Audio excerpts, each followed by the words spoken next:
You differentiate your approach from a scientific approach, and you use this term Bayesian. So I'm hoping you can elaborate on the distinction between your approach and what you would consider a more rigidly scientific approach. Sure. Science, there are different philosophies of this, but science, generally speaking, is mainly about a system to find the truth. And the Bayesian approach is a system of updating your beliefs. So science is about what is true in nature, what is objectively true, and it has very high standards.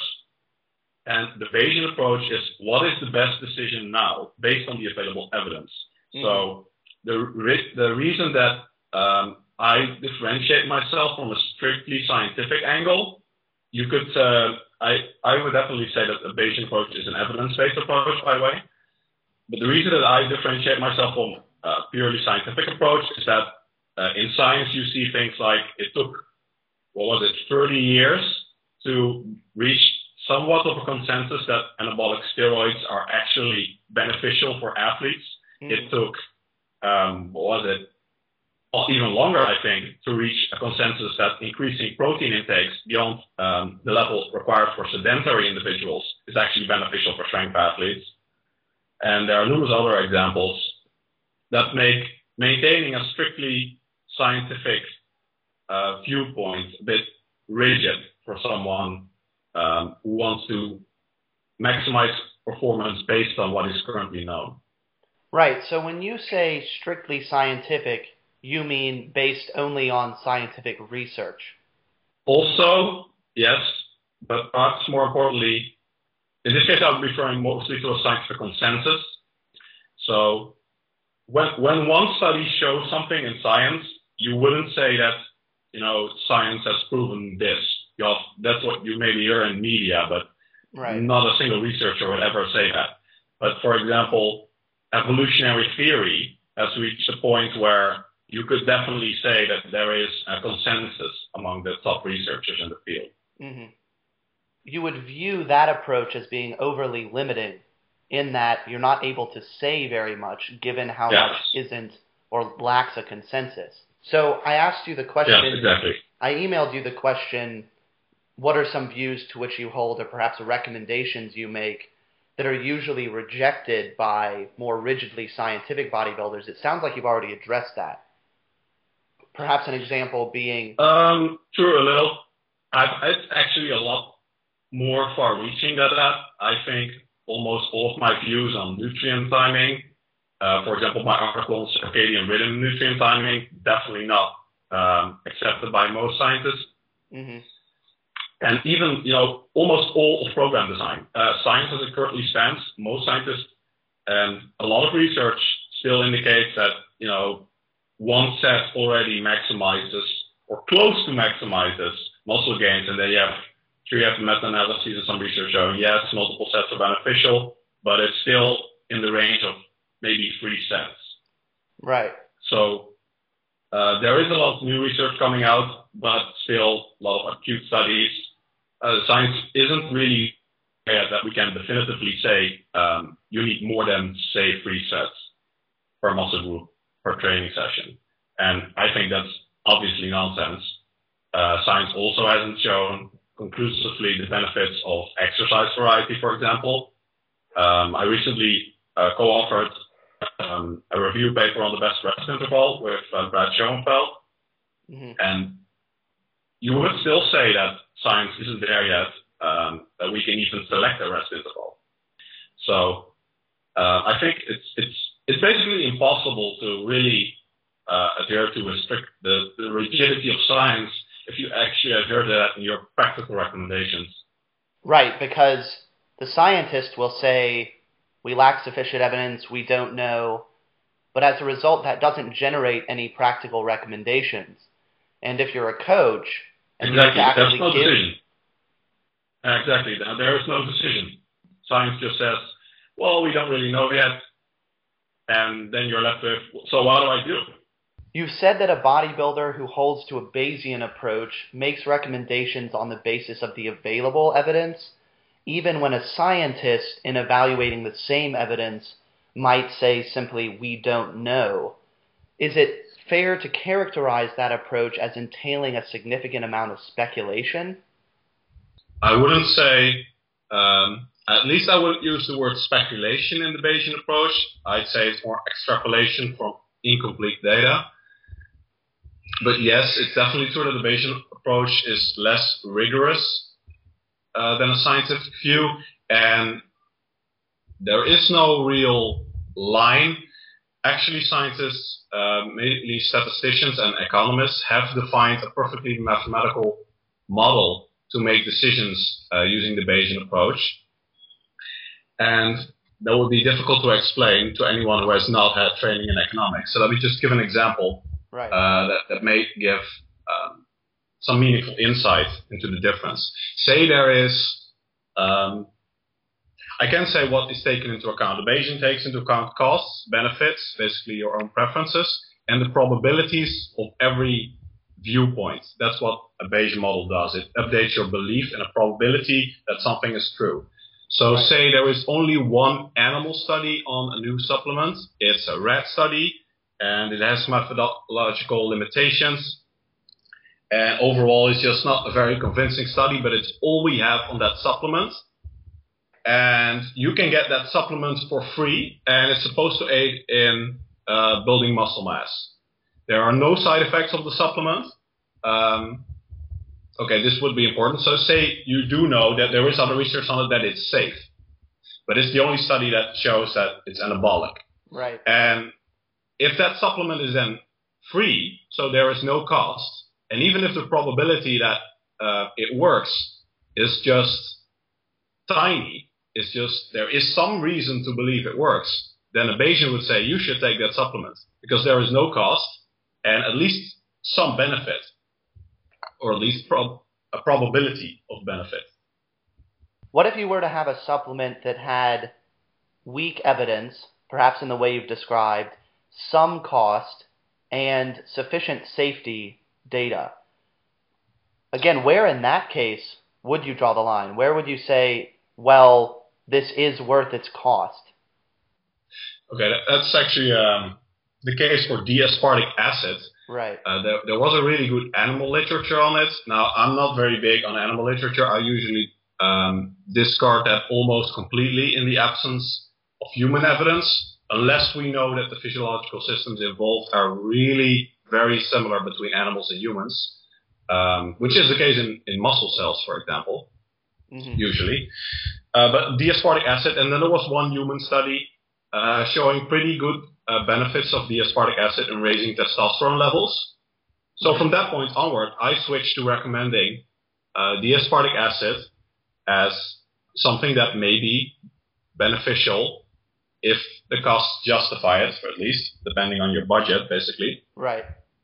As a viable option. But then more research has come out, and it showed that in healthy volunteers, the benefit of D-aspartic acid is absolutely minuscule. I mean, so then my recommendation changed, and it shifted from this is something that is potentially beneficial, if you're a hypogonadal or if you have, you have low testosterone. But if you're healthy, this is something, it's the cherry on the icing of the cake. Right. So I don't recommend it in general. It's just for specific populations. So how weak would a certain piece or collection of evidence need to be for you to join the scientist in saying, I really can't make an intelligent judgment on the basis of this information? It really depends on the costs. If there are no costs involved, I will, even on the basis of weak evidence, prescribe something in an optimal program. Of course, with clients, you always run into the compliance side. And then I will say, this is one of the first things you can drop if compliance to the program is a problem. Mm-hmm. So you would prefer to always make a recommendation if you're justified in doing so, as opposed to waiting for stronger evidence? Yeah, basically. Most of my clients are more self-sufficient, usually more advanced, or at least they've been training for a longer period. They've been reading about fitness for usually at least a year, and most of them are, just competitive athletes. So what they want is they want me to maximize progress, absolutely maximize it. And that means doing everything possible at this moment to conceivably maximize progress.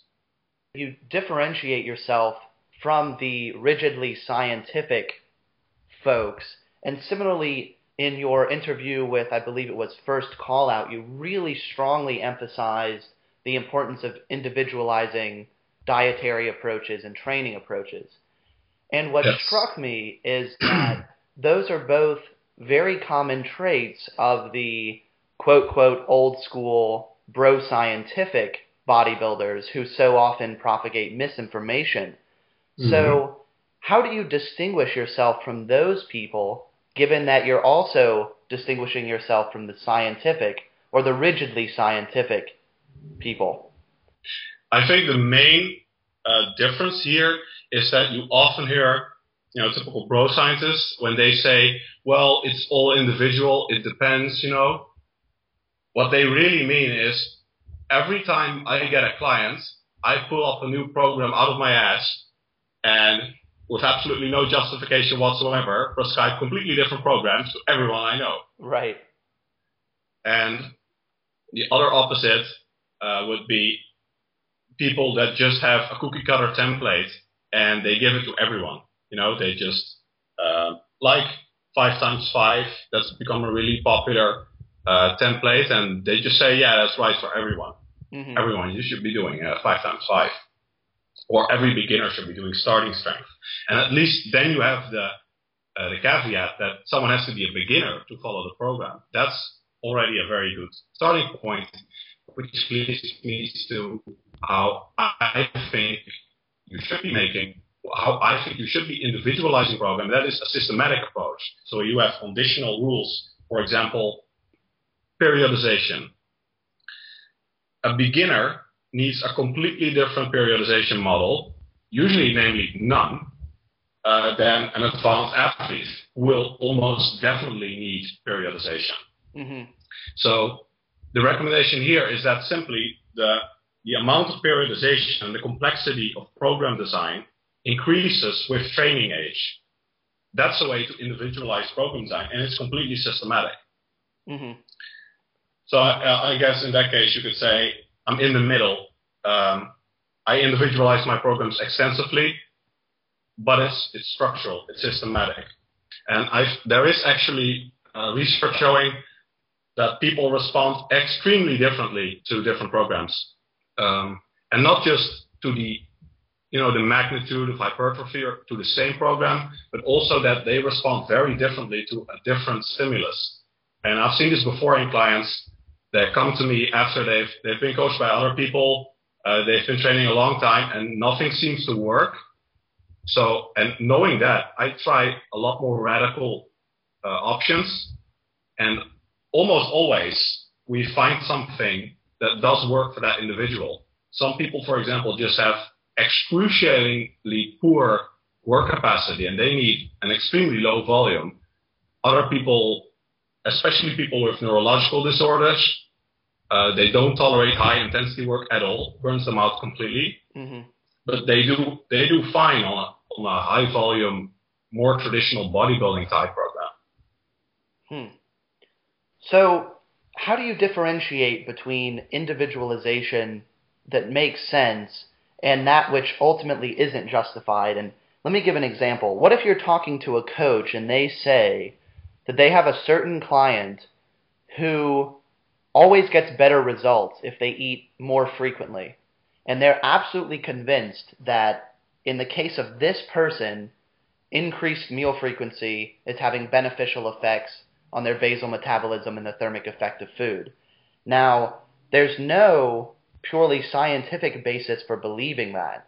So do you think that person is justified in believing that, or are they just not scrutinizing what it is they're doing enough to discern the actual cause for those differences in results? Yeah, that's a really good question, and this is a conversation I have with coaches a lot. I think in many cases, people go overboard with the individual testing, and it's not systematic anymore. You know, they don't have a prior hypothesis. It's more like they sort of randomly stumbled onto something and they think this works better.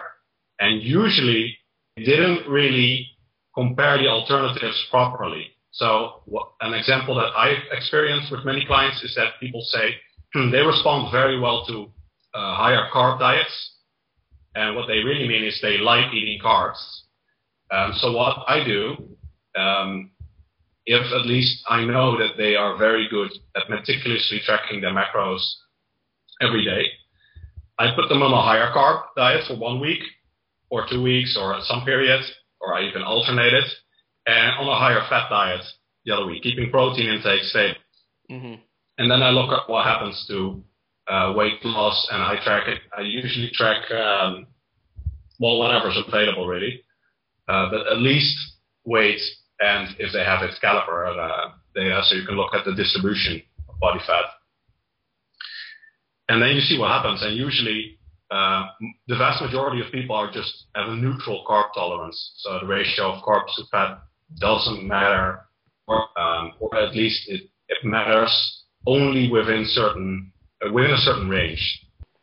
Well, that actually leads into a question that we were going to address later, but since we're already on it, I think we should address it, and that is, when I posted about this discussion on my Facebook page, one of the most liked questions was that of optimal macronutrient profiles. So the question as I phrased it was, is there such a thing as an optimal macronutrient recommendation for most people, either body weight based or based on a percentage of total energy intake? And if that's not the case, what is a rough outline of how someone can go about discerning what kind of macronutrient profile is appropriate for them? That's a good question. To begin with, the percentage system is inherently flawed in many ways, because using percentages suggests that every macronutrient scales with calorie intake. And we know that this is not the case for protein. I think almost every sensible coach has figured out by now that protein should scale to, because that would imply that in a deficit you're eating very little protein, and when you're bulking you're eating a ton. And the same is really true for fat. You could say that carbohydrates should scale with activity level, and it's true to some degree, but it depends on the type of activity. For example, if you walk a lot, there is no reason you would need more carbohydrates for that. Your body does just fine using fat as fuel for that activity. So in principle, the whole system of using percentages is completely flawed and, in my opinion, utterly useless. All right, so what I do is I base protein recommendations on body weight, as I explained in my article, and then it gets complicated because the optimal, this is one of those things that is individualized. The optimal carbohydrate and fat requirements, fat as a consequence of how well you respond to carbohydrates, depends on how well you tolerate carbohydrates. There is actually a very significant literature on this, that people have very different tolerance to carbohydrates, and this actually affects at least weight loss success, because most of the literature is on that. And what you often hear is that this is all mediated by insulin sensitivity. Unfortunately, it's not that simple. It's not the case that people with better insulin sensitivity just always handle carbs better. It seems to be a case of having an appropriate insulin production corresponding to your insulin sensitivity. And it gets complicated explaining how you should test this, but basically you can test using subjective measures, or at least get some estimate of. Using subjective measures, you can test how well someone responds to carbohydrate intake. And based on that, ideally, you want to see how you allocate your remaining calories. So I wouldn't say that there is a strict formula, one-time thing you can use that fits for everyone, because you have to take into account how many calories do you have left. For example, in certain situations, you just won't have, especially in, say, an obese woman dieting. She can push weight loss pretty hard, and she'll have very little calories to play with. So when she has consumed her protein, she probably doesn't have much room to consume enough fat anymore. So in that case, I either recommend more of a ketogenic diet if they respond well to ketosis, which is something that you'll just have to test, because that's also one of those individual things. A lot of literature on ketosis. Some people tolerate it really well, experience no hunger on the diet whatsoever. Other people do really, really poorly on a ketogenic diet, both physiologically and psychologically. Mm-hmm. So again, then it also depends on how many calories you have, what can you spend, and how well do you respond to carbohydrates. In general, though, my diets, when possible, tend to be a lot higher fat than most coaches recommend, because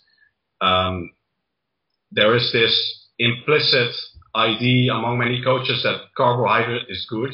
Carbohydrate is supposed to be anabolic, even though in recent years, study after study has come out showing that carbohydrates do not affect protein balance. And there is some evidence that fat does affect protein balance, actually. And there is a lot of evidence that fat positively affects hormonal status, namely testosterone and growth hormone production. So I think given if there's enough room in your diet, then you should definitely be consuming, say, a recommendation I often use in the scenario where you have enough calories to play with is 40% of resting energy expenditure.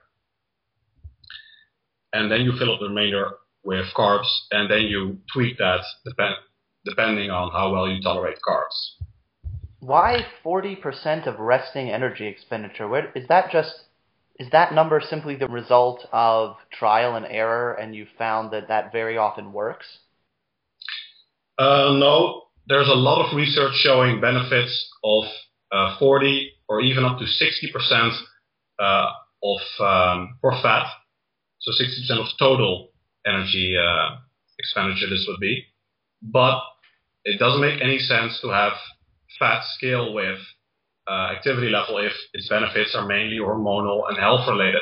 So you wouldn't need more fat on a training compared to a non-training day, because the effects of fat aren't acute. It can take months, in fact, for fat to exert positive anabolic effects, which is, again, I think another reason why fat is highly undervalued in bodybuilding communities.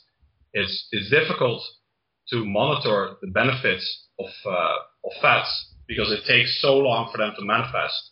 In the case of fish oil, for example, it took years and years of research, and there is just so much research on fish oil, and still it took years to find out that fish oil has anabolic effects.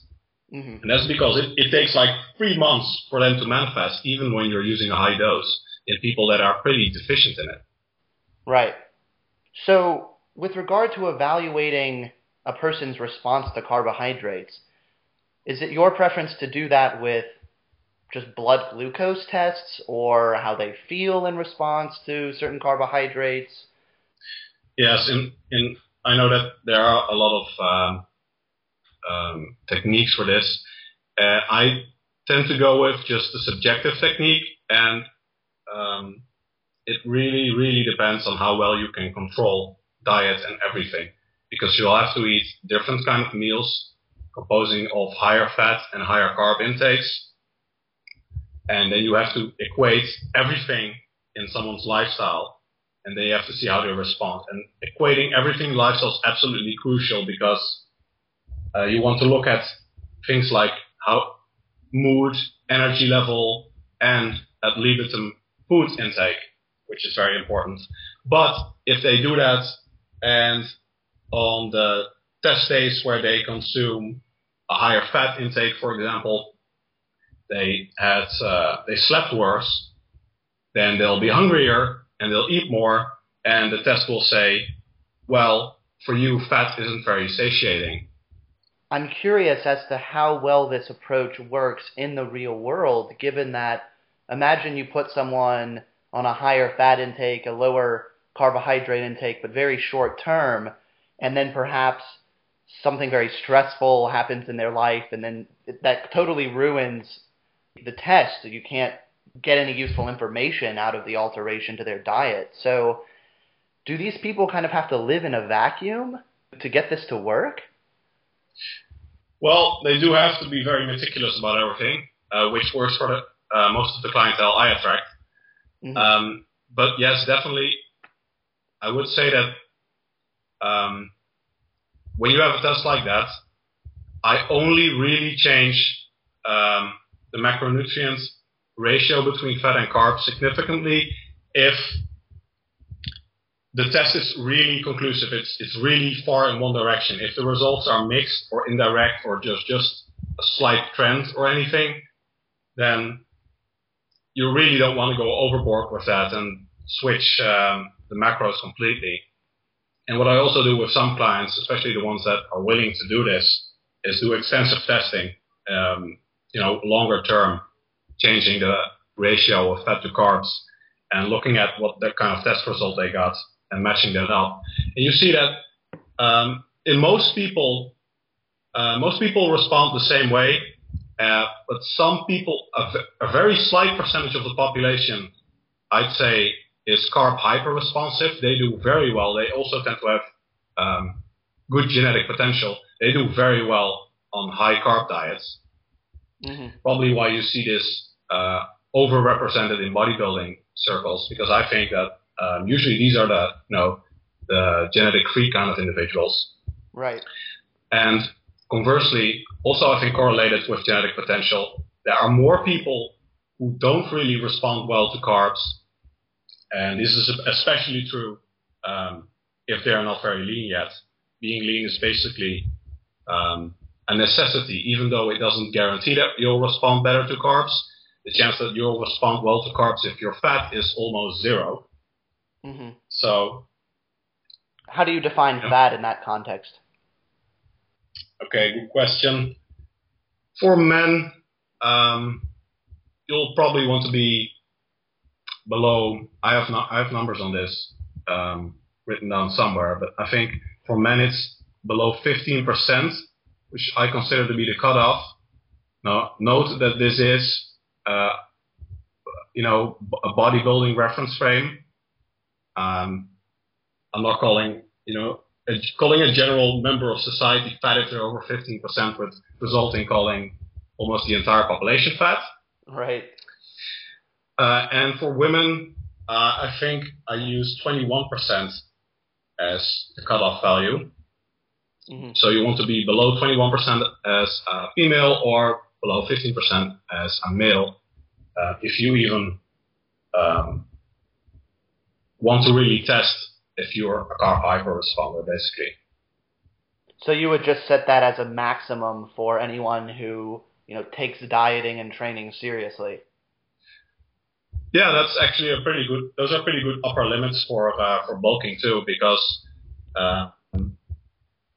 your hormonal environment and various other systems in your body, such as the inflammatory system, they tend to have an optimum or a maximum, and it's usually better when you're leaner.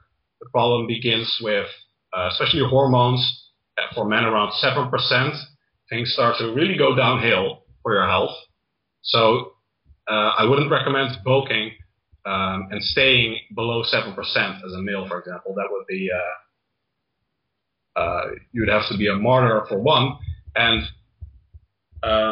secondly, it won't work very well. Mm-hmm. On the other hand, you don't want to get too fat, because then your nutrient partitioning will get worse and worse, and that's why you get the concept of a dreamer bulk when a normal bulk quickly evolves into just gaining a lot of fat very fast. Because you hit a certain point at which nutrient partitioning is so bad that you just keep gaining more and more fat. Yeah. Yes. Exactly. I have personal experience of this. Yeah, I actually tried pushing my fat percentage a lot higher a few years ago, and I definitely noticed a trend that I got pretty good results, even though I gained more fat than I'd like at first, and then at some point I was basically just getting more fat. Mm-hmm. That was my experience as well. At one point, I think I gained about 25 to 30 pounds that was almost entirely fat, which I then had to lose in a 10-month cut. So I won't do that again. Yeah. Can imagine. So, pardon? Those moments of realization. Right. Well, sometimes it helps to learn through egregious errors. Definitely. It's the best way to learn. You mentioned protein intake earlier, so we can move to discussing your article and your recommendations. And you conclude that article by saying, this article in 6 words, consume 0.82 grams of protein per pound of body weight per day. And the discussion that you ended up having with Alan and primarily Eric, had to do with whether or not that's sufficient. And I'm curious to know if you think that that protein intake is really sufficient for everyone in every context. Well, excluding extreme context, so let's exclude various serious diseases, steroid usage, and no, those are basically the main culprits, I guess. Mm-hmm. Based on nitrogen balance data and the protein balance data that we have, it is almost certainly true that not everyone will respond optimally to that protein intake. But here is the major point. Based on the data that we have, it would be 0.25%. So basically 2 people in 1,000 that need more protein than that to maximize protein balance. And then you have to ask yourself, is it worth prescribing a higher protein intake to everyone, which necessitates lowering either fat or carbs for everyone, which also have beneficial effects, just so you can get, that basically, you might never even get that client for mm-hmm. which you need that protein intake. And if it were possible to individualize protein intake, have some kind of test like you have with carbs, that would be great, but to my knowledge, there isn't one. So I do tend to prescribe 0.82 gram per pound of body weight a day as basically a hard rule. The only exceptions are in the obese clients I get, where you can actually lower it even further. And I think that the 0.82, many people, I think almost everyone really has agreed now that is sufficient during a bulk, but there is still opposition when it comes to a cutting diet, a weight loss diet. Mm-hmm. And there is really no research showing that protein needs are higher in that scenario. This is basically what happened earlier in protein intakes, is that people would say, yeah, this may be true for beginners, but advanced athletes are going to need more protein.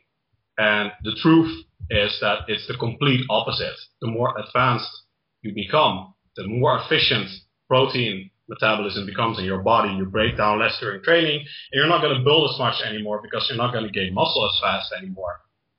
So you actually need less protein, and this has been reasonably well documented now.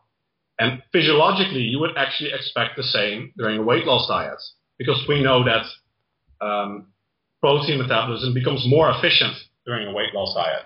Mm-hmm. So I don't think that we're going to see any research at any time pointing out that in any scenario really, 0.82 gram per pound of body weight of protein a day is not sufficient to maximize protein balance. Do you think that giving this hard recommendation contradicts your emphasis on individualized dieting? No, in this case, because there isn't a way to individualize it. I mean, sure, it's cool to say this doesn't work for everyone, but you need to make a decision. You need to prescribe your client something. Mm-hmm. So sure, I agree that like I said, 200,000 people, based on the data that we have, it's probably significantly less in advanced trainees, as I said. So for say beginners, 200,000 beginners may get away with eating or would be well served by eating more protein than that. But really, it's highly unlikely you're even going to meet that person, or you're going to be able to identify that person. Mm-hmm. So what if someone comes to you and says, well, I used to do what you said. I used to do the 0.82 grams per pound of body weight per day, and I was almost in contest shape, and I was in a significant deficit, and I was losing a lot of size and strength, and I increased my protein intake to 1.2 grams, let's say, per pound of body weight per day, and adjusted carbs and fat to compensate, and the result was I felt stronger, I didn't continue to lose muscle, and so on. How would you respond to that? Would you say that there has to be something else going on that they're not recognizing? This has happened actually before, and if supposing this hasn't happened before, but supposing that they did in fact measure everything, I'd definitely be open to the idea that they are the kind of person that needs more protein. Maybe they just have they have a very inefficient protein metabolism, for example. Their body is just it's not good at handling protein from your diet at all. I'd be open to that interpretation, but usually when you start hearing things like I feel and I lost more muscle, how do you measure how much muscle I lost? Even when you use X-ray and things like that, the margin of error for looking at the size of your cross-sectional area is considerable. So the idea that someone actually knows how much muscle they're gaining or losing to the small amounts that we're talking about here I'd be skeptical of that idea. You would doubt that their account would be accurate? Yes, definitely. So in that case, if it's a client, I will talk to them, see if they have data to support their view. I'd look at exactly what they did. How good is their compliance? If they're a super meticulous person that really measures everything well, or because what would be likely in this kind of scenario is that if their compliance isn't as good and they eat more protein, which is more satiating, so they end up cheating on their diet less often, then that is likely the reason that higher protein works better for them. So then the issue is not really protein in the sense of needing protein to maximize protein balance, but it's just that the psychological effect of more protein is beneficial for that person. Mm-hmm. So in terms of putting this recommendation, this 0.82 gram of protein per pound of body weight per day recommendation into practice, a lot of people are going to be coming at this used to eating 1 to 1.5 grams of protein per pound of body weight per day. So what do they do with that gap? Do they fill it with carbs? Do they fill it with fat, some combination? Or is it not possible to give a good general recommendation on that point? Yeah, because it depends on how much fat and how many carbs that person was already consuming. And basically like I explained in our discussion on the optimal macro intake, depends on your carbohydrate tolerance, how many calories do you have to play with, what the ratios to begin with. So just refer people back to your previous comments in that case. Yeah. Someone on the NBB page asked the question of leucine content at each meal as a result of this recommendation. And as I understand, even in the largest person, someone with a great deal of muscle, 4 grams of leucine at one meal is sufficient to maximize muscle protein synthesis. So if someone's consuming enough protein to get that much leucine, let's say 3 to 4 grams at each meal, that very easily puts them over your recommendation. If they decrease their protein intake at each meal such that the resulting total protein intake is as you recommend, it seems plausible that they wouldn't be getting sufficient leucine at each meal. So, do you even care about this? Do you think it's something worth worrying about? And if so, do you recommend that people perhaps decrease meal frequency as a solution to this problem? Okay, that's several questions in one. Let me start with the leucine trigger hypothesis. Basically, it's reverse reasoning, because you want to get a sufficient amount of leucine in each meal because you want to maximize protein balance. But we already know that this protein intake maximizes protein balance. So I do not think that this is a concern.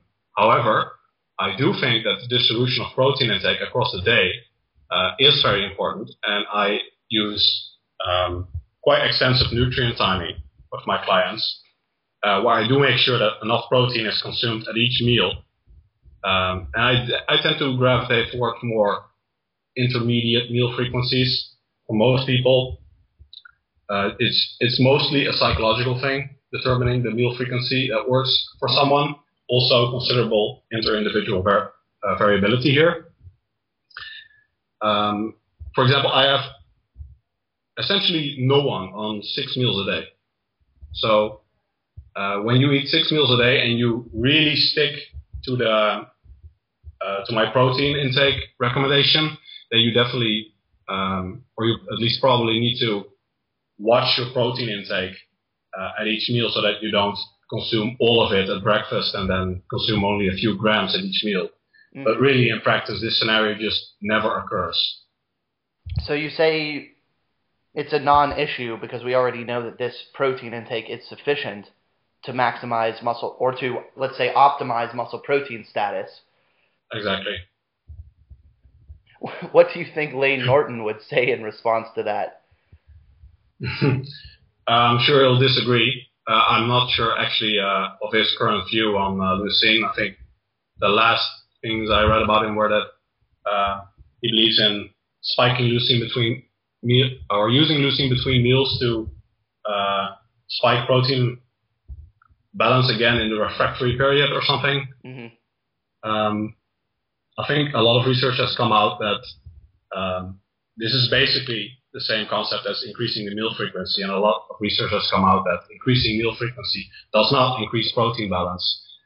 And I think there are even specific studies on the concept of ingesting branched-chain amino acids between meals, and they also find no benefit. Because the reason that meal frequency doesn't affect protein balance is that you have the muscle full effect, which is basically a limitation on the amount of, or how far you can raise protein balance in a single meal. Basically the diminishing returns curve that you also see with total protein intake. Mm-hmm. So if you consume all your protein in one meal, you'll get the muscle full effect at some point. But if you consume more meals, you get the refractory response. So this is a quid pro quo scenario where your body's smarter than you, basically. Your body can already maximize protein balance with either fewer larger meals or more frequent smaller meals. Doesn't matter. Right, so in either case the net result is the same. Yes. But you would oppose, as I understand, you would oppose an intermittent fasting type approach in which someone would spend a significant chunk of their day not eating anything. No, it depends. Mainly, intermittent fasting is mainly a psychological thing because for weight loss, it tends to not matter much. And of course, it does matter which part of the day you are fasting in. And if you are training fasted, I would not recommend that. Mm-hmm. But I do have a lot of clients on at least some version of what you could call intermittent fasting, or at least that they do not consume breakfast when they wake up, and the first thing they do is run to their kitchen to down a protein shake. I think there is a lot of leeway in that, and especially for office workers, for example, it's fine to have your lunch break as your first meal of the day. So, do you oppose fasted training because of performance concerns or concerns regarding muscle protein balance or some combination, something else? Yeah, mostly muscle protein balance. It seems that your body responds better to resistance training if it already has, it's already in a state of hyperaminoacidemia, so it already knows that it has sufficient protein to work with, basically. And there are a few studies, and this is good because there is a lot of literature on fasted training. A few studies have compared protein intake directly before and directly after, and you see at least a definite difference, and in some studies, considerable, significantly positive effect from eating protein before you go training instead of after. What if someone says, well, that's profoundly inconvenient for me, I would have to rearrange my whole life if I were to train fed because I wouldn't be able to train at 5 o'clock in the morning and so on? Would you say, okay, in that case, just train when you can, or would you say, just do it this way because it's optimal, find a way to make it work? Well, usually you can make it work. I have clients that train in the morning before they go to work. For example, more high-level managers, consultants, people that have to travel a lot. They don't know if they'll be back in time at night to even go to the gym, so they have to train in the morning. And I mean, how much work is it to get a protein shake in? You know, just 20 grams or something is usually sufficient. A lot of research by Phillips on this. That as low as 0.2 gram per kilo of body weight can already acutely maximize muscle protein synthesis.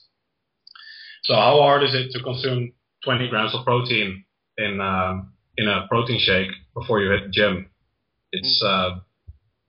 It would be a rare scenario for where someone would not be able to do that.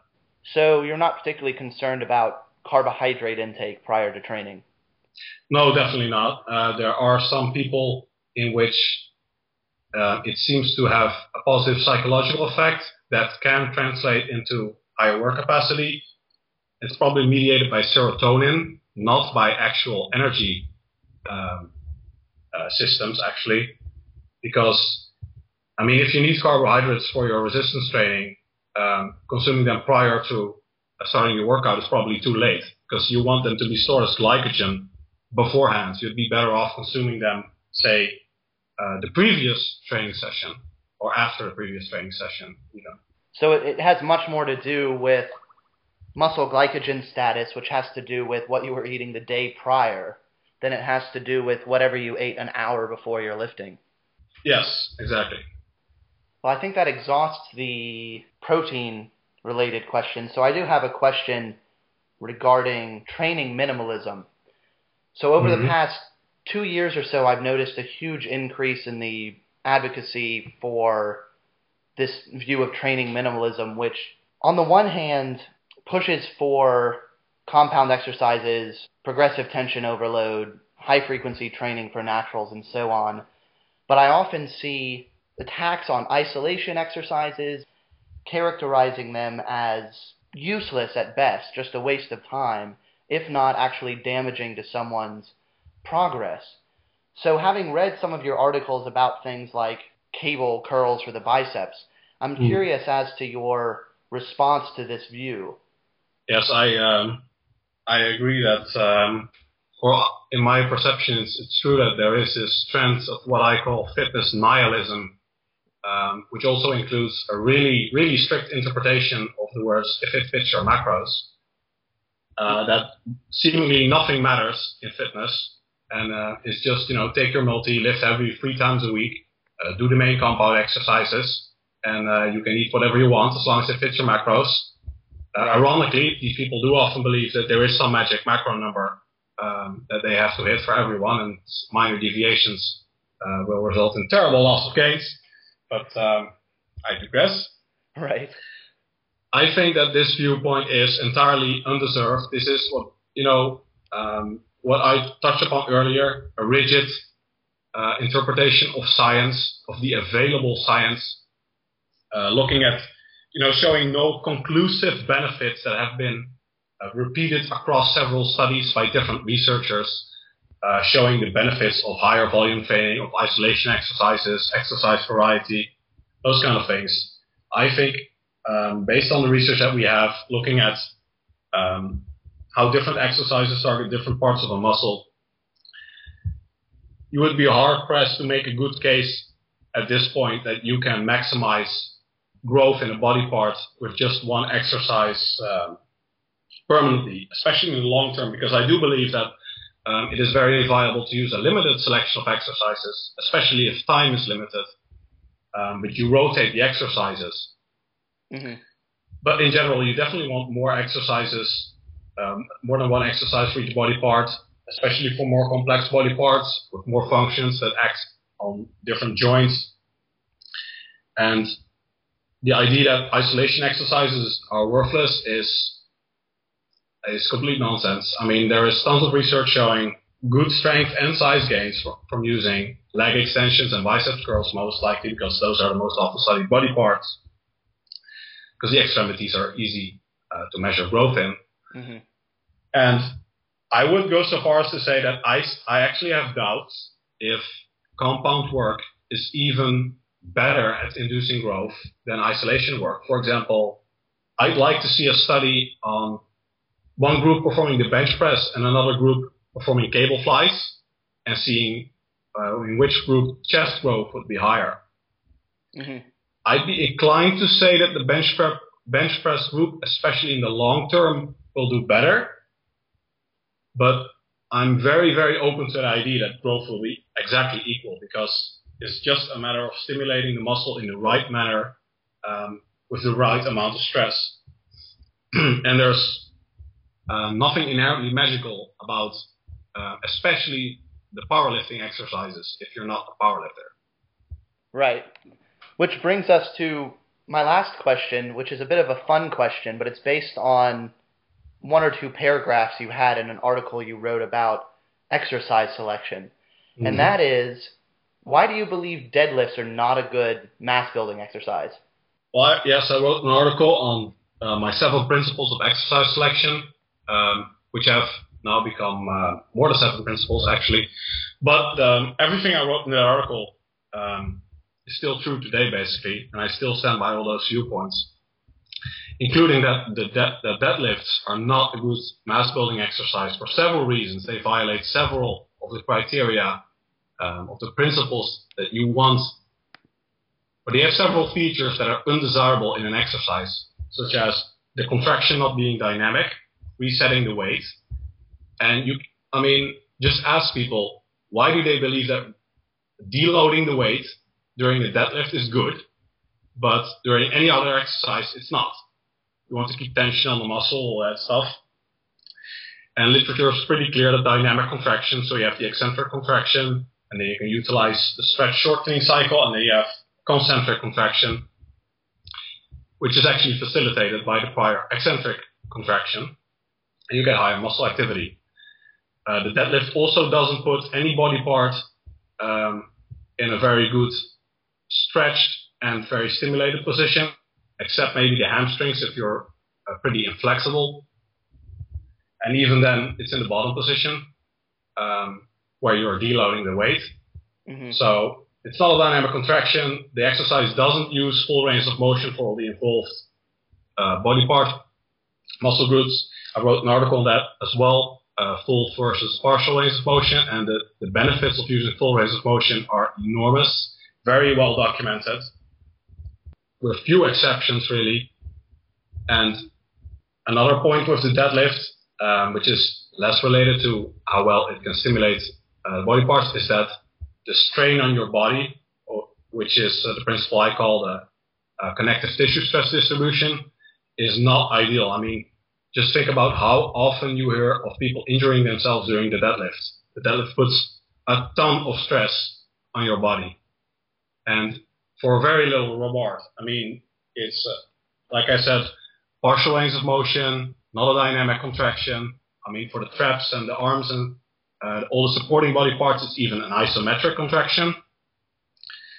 And all the while, the stress on your body, your spine, and even all the muscles on the core, for example, you quite often hear of someone having minor tears in the muscles that attach the ribs to the spine.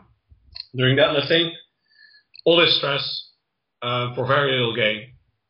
And don't get me wrong, the deadlift is a great jack of all trades exercise in these completely meaningless questions you get. If you could only do 3 exercises, then yes, deadlifting would probably be a good idea because you need something that stimulates everything at least somewhat.